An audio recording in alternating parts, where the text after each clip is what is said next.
It begins subtly, a flicker in the power grid, a pause in the stock market. Then, the digital world shudders, systems fail, one after another, communication networks go dark, banking systems freeze, traffic lights blink out, plunging cities into chaos. This is not a natural disaster but a digital one, a massive cyber attack, meticulously planned and ruthlessly executed. Imagine a Tuesday morning just like any other.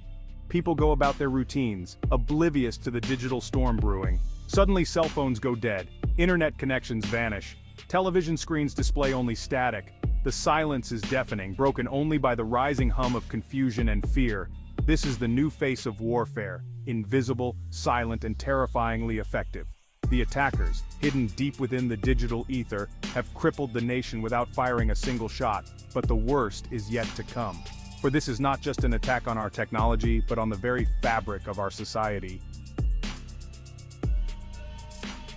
As the initial shock subsides, a more chilling reality sets in. The cyber attack has not only targeted our communication and financial systems, but also our critical infrastructure, including nuclear power plants. Cooling systems malfunction, control rods jam, warning lights blare, ignored by systems now blind and deaf to their own distress signals. The world holds its breath. Images of Chernobyl and Fukushima flash through the minds of millions. The threat of a nuclear meltdown, once a distant nightmare, becomes a terrifying possibility.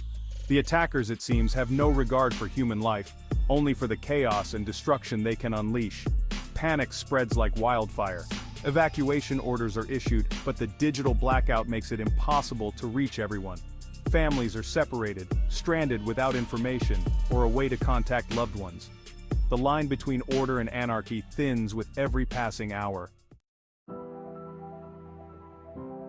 In the aftermath of the attack, the government scrambles to regain control.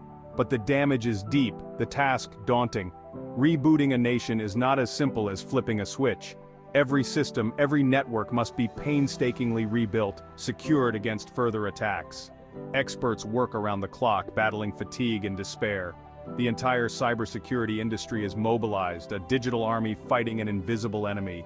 But the attackers are always one step ahead, their motives shrouded in mystery. Weeks turn into months. The initial shock gives way to a grim determination to rebuild, but the scars of the attack run deep. Trust in institutions is shattered. The economy lies in ruins, and the world watches, wondering if this is the new normal, a future where cyber warfare can cripple entire nations. Section 4. Whispers of War, Cyber Attack or Act of War. As the dust settles, a question hangs heavy in the air. Who is responsible? Fingers are pointed, accusations fly. Was this the work of a rogue nation, a terrorist organization, or a shadowy group of hackers? The line between cyber attack and act of war blurs. Governments convene emergency meetings, weighing their options. Military leaders urge retaliation, but the enemy is elusive, hidden behind layers of code and obfuscation. The world watches, holding its breath. Will this be the spark that ignites a new global conflict, one fought not with tanks and missiles but with ones and zeros? Or will cooler heads prevail, seeking justice through diplomacy and deterrence? Section 5. The usual suspects, rogue nations in the digital age. The FBI director in a rare public address points to a handful of rogue nations known for their sophisticated cyber warfare capabilities: China, North Korea, Iran, Russia.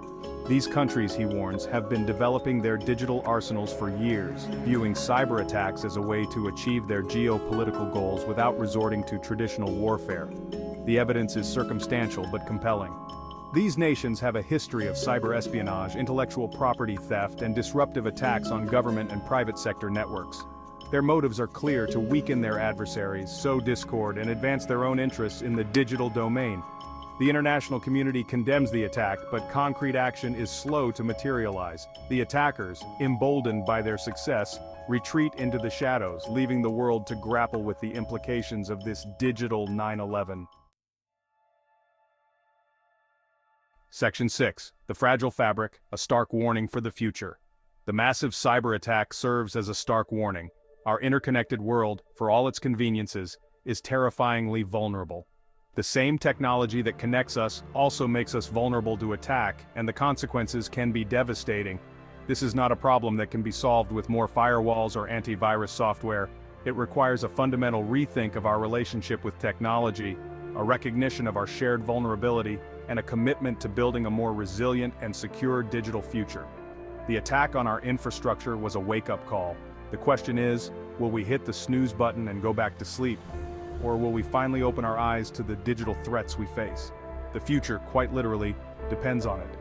Thanks for watching the What Ifs channel. Don't forget to like and subscribe.